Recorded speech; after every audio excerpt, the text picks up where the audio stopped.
አንድ ሰው መጥቶ ጠይቋቸው የምታምኑት እምነት ምንድነው? እስኪ ስለ ኦርቶዶክስ ተዋህዶ እምነት አስረዱኝ ብሎ ቢጠይቃችሁ እምትመልሱት መልስ ብታጡ የሃይማኖትን ጸሎት መጸለይ ትችላላችሁ።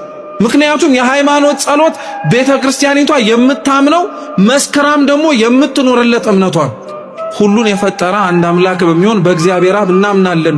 ሰማይና ምድርን የፈጠረ የሚታየውና የማይታየውን ዓለም ሳይፈጠር ከእርሱ ጋር በነበረ አንድ የአብ ልጅ በሚሆን በአንድ ጌታ በኢየሱስ ክርስቶስ እናምናለን።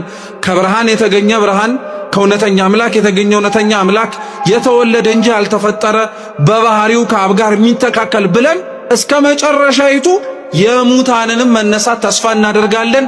የሚመጣውንም ሕይወት ለዘላለሙ አሜን እስከምትለዋ የሃይማኖታችን ምስክርነት ነው። ብዙ ሰው ግን በነገራችን ላይ ምንድነው የምታምነው እስኪ ስለ ሃይማኖት ንገረኝ ተብሎ ሲጠየቅ ግን የሃይማኖት ጸሎትን ወይም ጸሎት ሃይማኖት መልስ አይመስለው። ጸሎት ሃይማኖት መልስም ሰው ስለ እምነቱ ሲጠየቅ መስጠት የሚችለው መልስም